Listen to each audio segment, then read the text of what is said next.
sucimu yang sangat agung. Jadi kita memohon langsung.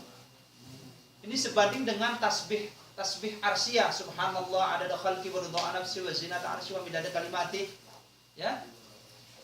Alhamdulillah doa saya sama dengan doanya Kiai Haji Abdul Manan. Di awal-awal doanya beliau membaca itu, subhanallah adada khalqi wa ridha nafsi wa zinata arsy wa midada kalimati. Insyaallah kalau sanadnya kepada kiai ahli tasawuf insyaallah sama.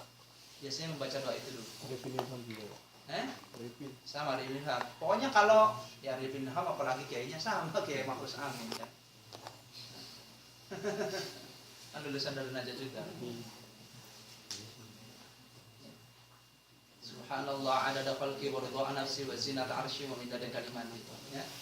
Ya Allah, aku memohon dari keagungan singgasanamu wa muntahar rahmati, dan dari ketinggian rahmatmu, min kitabika, dari keagungan kitabmu, wa bismika, dengan namamu yang agung, wa jaddika al-a'la, dan kasih sayangmu yang tinggi, wa kalimatika, dan aku memohon dari kalimat-kalimatmu yang sempurna ya arhamar rahimin. Terus sebutkan udah apa maunya.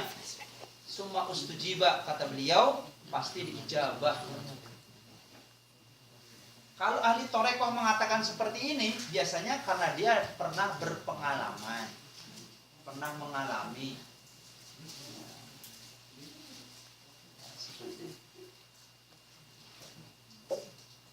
Tapi sebelumnya Al-Fatihahnya 7 kali, ayat kursinya 7, la ilaha illallah sampai ala kulli syai'in qadirnya 10, kemudian sujud. Pokoknya kalian sering lihat kalau saya habis sholat duha langsung sujud. Kalau saya jenengan seringnya doa, ya. Kalau saya lebih senangnya sujud karena sujud adalah mahallu istijabatin. Sholat duha.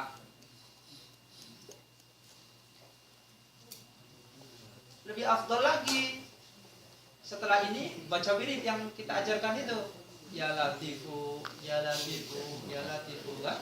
Sambil baca doanya. Jazakumullah, alhamdulillahirabbil alamin. Jam 7 lebih. Sungguh mulia kita ini teman-teman sekalian, bermuzakarah ilmunya Allah dalam posisi kita berpuasa. Jarang sekali ya, apalagi ini di Korea.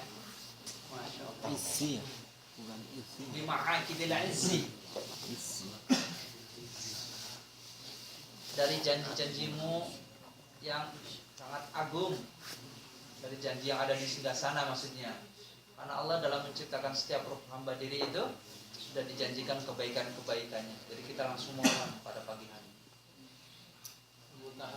Wa muntahar rahmati, wa muntahar rahmati min kitabika wa bismikal adim wa jaddikal a'la wa kalimatit tamati bi rahmatika ya arhamar rahimin. Terus sebutin ya apa maunya gitu, hajat dunianya, hajat akhirat. Insyaallah. Ya itu kan setelah wiridan.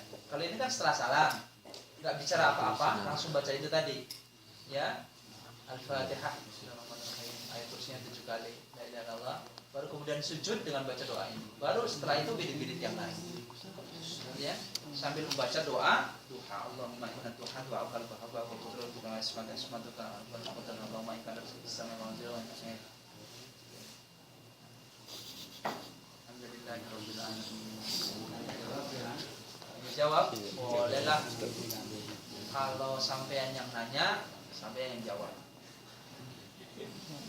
Ya, kalau bisa saya jawab, kalau tidak bisa ya katakan saya nggak bisa. Monggo. Tadi yang tadi misalnya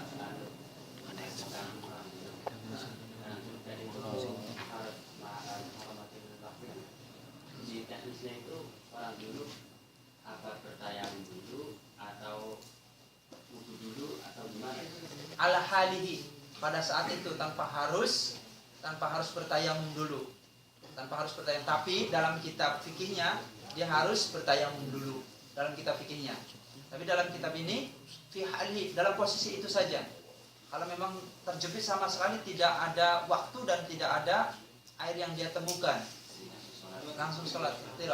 Sebagaimana kita dalam posisi perang dan lain sebagainya cukup mengucapkan Allahu Akbar ketika kita masuk waktu sholat. Terus kalau sudah waktu bersih itu wajib dikodok. Iya, harus dikodok lagi, tetap harus dikodok. Itu sepakat itu kalau ilmu fikih sepakat dikodok lagi. Jadi ihtiram itu menghormati waktu saja. Kenapa sih para ulama sampai memberikan ruang untuk ihtiram waktu? Yaitu karena ulama tahu betul umur itu hanya Allah yang tahu. Takutnya ketika Allahu Akbar kita masih sibuk dengan aktivitas kita, belum sempat melapor kepada Allah, Allah sudah panggil. Maka sebagai ihtiram, artinya sebagai hormatnya kita dalam waktu yang telah Allah tentukan. Makanya amalan yang paling mulia adalah as-shalatu ala waktu. Kita ada bel kerja aja pengen cepet-cepet, Masya Allah Akbar mau cepet-cepet. Yang ngasih nafas, yang ngasih mata bisa berlihat. Sudah? Ada yang mau lagi? Kang Ustaz, ini doanya setiap habis salam atau setelah 12 rakaat? Setelah salam. Setelah salam, dari satu salam doa ini. Oh enggak. Apa? Setelah selesai sholat 12 rakaat itu. 12 rakaat Kalau kita sholatnya 4 rakaat ya 4 rakaat, tapi ulama ini mengatakan 12 rakaat. Kalau sampai kuatnya 4 rakaat, ya udah setelah 4 rakaat kan salam, assalamualaikum, baru baca Al-Fatihah 7 kali, ayat kursi 7 kali, la ilaha illallah wahdahu la syarikalah 10 kali, kemudian sujud sambil membaca doa ini sambil menyebutkan hajat ini. Karena hajatnya terlalu banyak. Hasanah wabil akhirati. Tapi sebaik-baik permohonan adalah yang menyebutkan. Iya, kan pernah kita bahas waktu 3 minggu yang lalu. Apa itu? Mahaliyatid du'ati sharihah. Jadi sorry yang kita sebutkan itu harus jelas sama Allah Subhanahu wa taala. Ya memang itu menyangkut seluruhnya. Tapi kalau lebih jelas itu kan lebih baik kata Imam Abu Hanifah. Ingat enggak bab kemarin itu? Iya, yang ada 10 itu kan? Apa itu? Nomor 9 kalau enggak salah. Jadi kita Imam Abu Hanifah harus menyebutkan yang jelas. Ya Allah, Engkau tahu hajat tentang duniaku banyak. Bulan ini, minggu ini, tahun ini. Saya pengen sekali ya Allah punya rumah, ya saya pengen sekali nikah pada tahun ini. Apa-apa ya Allah, dari mana jodohnya saya juga nggak tahu ya Allah, Engkau yang maha tahu. Ngomong. Kenapa kita malu? Jangankan sampean ya.